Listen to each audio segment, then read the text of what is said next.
Hey guys, what is up? It is the Fast Break Report here, bringing you guys another vlog. Lots to cover in this video.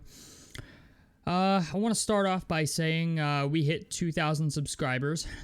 Honestly, it felt like it took a lot longer than it should have, but I feel like that happens every time I hit a milestone I feel is kind of significant. So I want to thank you for that before we get into the topic of today's video.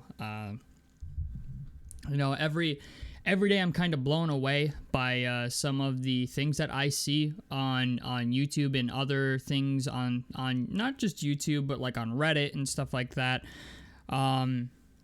It's pretty cool to like know how much of an impact I've kind of had in the Pacers community specifically. Easily like the highlight of this year for me, at least I think anyway, for the channel and for me, was appearing on Locked On Pacers with Tony East. That was pretty cool. It's actually kind of shocking to me because based on what I post on YouTube, I wouldn't invite me anywhere. So the idea that Tony East invited me to that was probably the highlight of my year, at least for the channel. The other thing is I actually saw something recently where I'm in a group on Facebook called True Indiana Pacers Fans. I'm pretty sure at least some of you are in that group. And about a month ago, this guy was, considering making his own podcast, and finally he decided to do it. And I actually saw the link get posted in the group. I don't post my stuff in there. I know Alex Golden does, but I don't. And the reason I don't is just because I feel like it's kind of tacky. I don't know. I'm not a fan of doing stuff like that, really.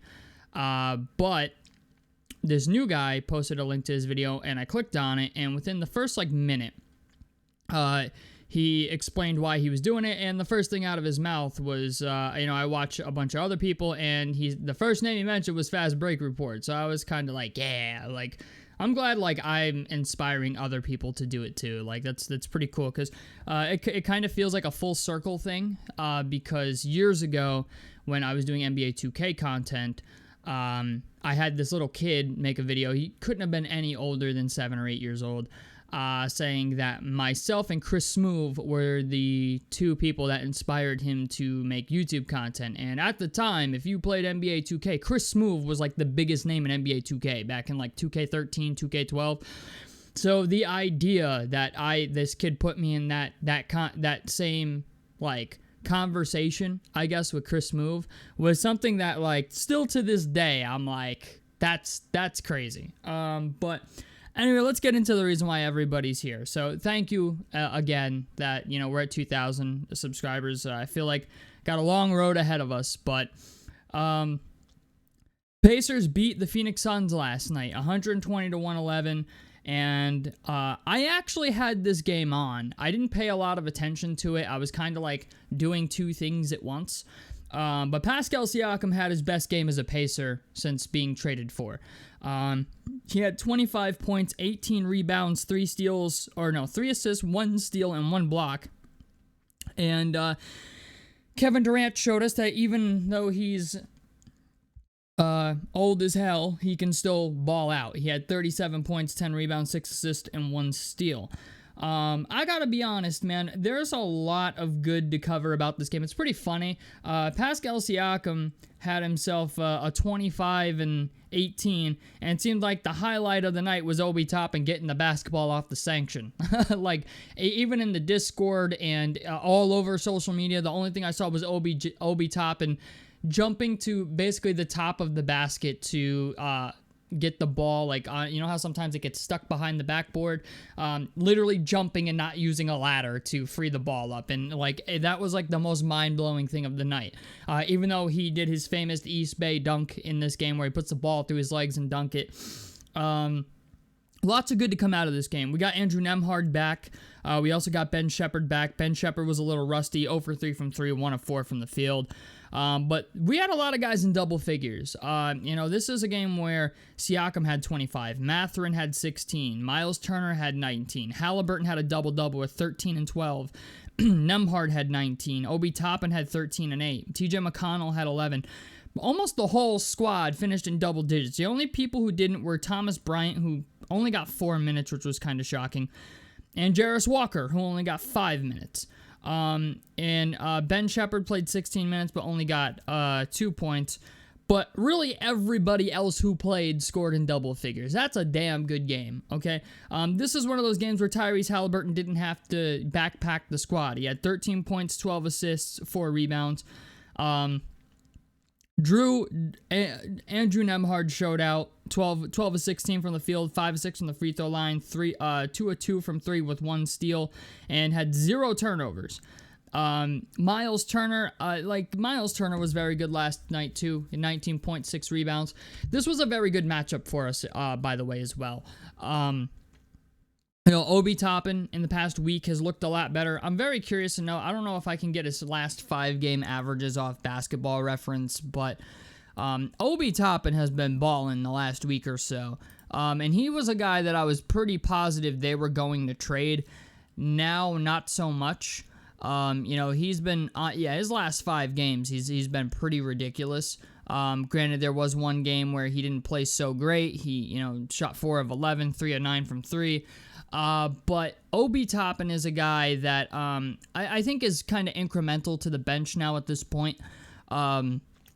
He's a guy that has looked better defensively.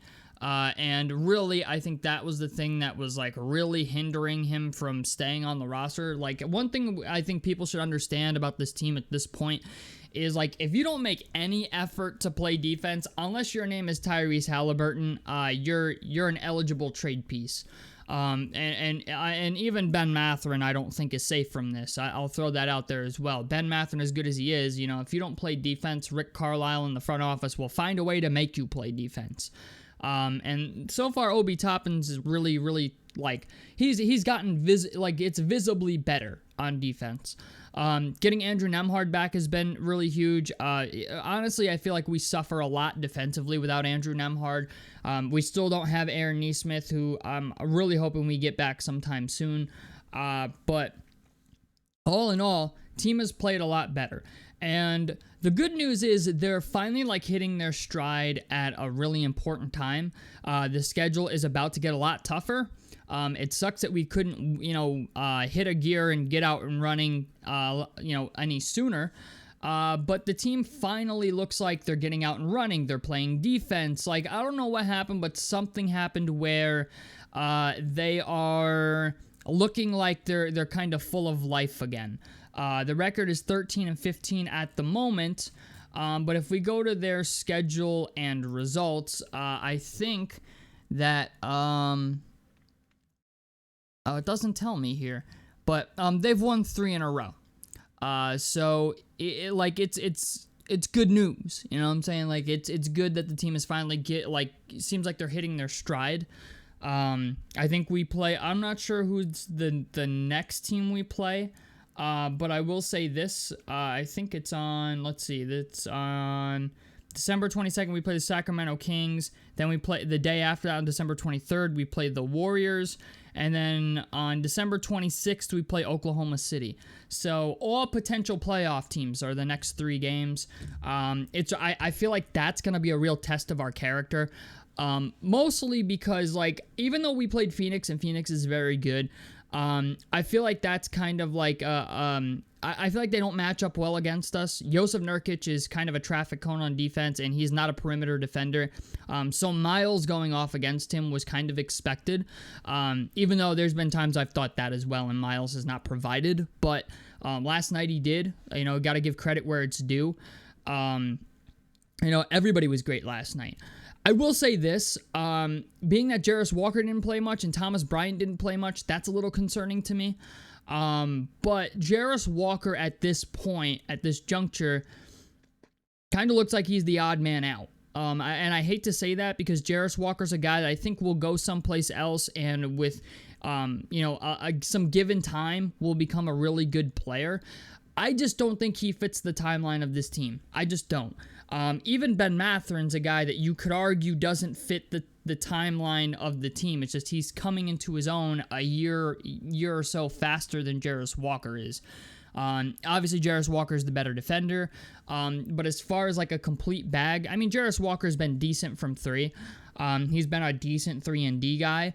but I have a feeling that the Pacers are going to try to levy him into something better at the trade deadline. I don't know what that looks like, but they are monitoring like a bunch of different situations now. Now it's like Andrew Wiggins. Now it's, Jonathan Kuminga. I don't think Jonathan Kuminga's on the table. I don't know. I just don't think Jonathan Kuminga is what this team needs. I think this team needs size and a wing defender. Andrew Wiggins has been a lot better this year. Andrew Wiggins is averaging I think 46% from the field, 43% from three, 76% from the free throw line on 17.7 points per game. So Andrew Wiggins has broken out of his slump, and that's over 21 games. But at the same time, it's like I like Andrew Wiggins, but I don't. And the reason I don't is because I don't think Andrew Wiggins is a major needle mover for us, unless he comes here and ends up being absolutely amazing. That's never been who Andrew Wiggins is. I feel like, in a way, I kind of feel like Andrew Wiggins' best years are behind him at this point. I think the best season the dude's ever had is like 22 or 23 points per game, which isn't bad. But he'd be coming to a team that has a lot of mouths to feed, if you're going to trade Aaron Nesmith and Jarris Walker or somebody for him, honestly, the salary cap doesn't even work for that, but you would have to give up Aaron Nesmith plus stuff to get Andrew Wiggins, and I just don't know if that's really worth it. You know what I'm saying? Andrew Wiggins is a taller defender and a lankier defender, but it's just Andrew Wiggins is another guy who throughout his entire career has been incredibly inconsistent, and I don't know if I'm willing to give up Aaron Nesmith, a guy who is relatively consistent, for a guy who has years where he'll shoot 40% from three, and then years where he'll shoot 35% from three, or years where he'll shoot 50% from the field, and then years where he'll shoot 43% from the field, especially with the amount of money he's getting paid. So that's why I'm not huge on that deal. The Denver Nuggets are monitoring the Zach LaVine situation. I feel like there's gonna be a lot of moves at the trade deadline. Maybe not so much for the Pacers, but you never know. If the right trade comes along for Jarris Walker, I have a feeling Jarris Walker will be out. For a while, a couple weeks ago, I thought that was going to be Obi Toppin, but since then, things have changed. Obi Toppin has looked a lot better on defense. He is shooting the ball a lot better. He's shooting from three a lot better, specifically. He's getting out and running now. He's actually getting out and, running, like he's getting open dunks on the fast break at the other end. You know what I'm saying? And that's kind of like my indication of how this team is playing. I feel like they've kind of gone away from that half-court thing that they were doing in the first quarter of the season here, and it finally went back to what has worked last year and what worked in the playoffs. I don't know why they ever went away from it, but things seem to be getting better. So anyway, guys, tell me what you guys think about this down below in the comment section below. Love to hear your guys' opinions on this. A like helps me out. Subscribe if you guys want to see more on the Fast Break Report, and I'm out of here. I took the thing out because somebody complained about it, so I'm trying to be more family friendly, okay? Oh, and by the way, once again, thank you for 2,000 subscribers, and see you guys in the next one. Peace out.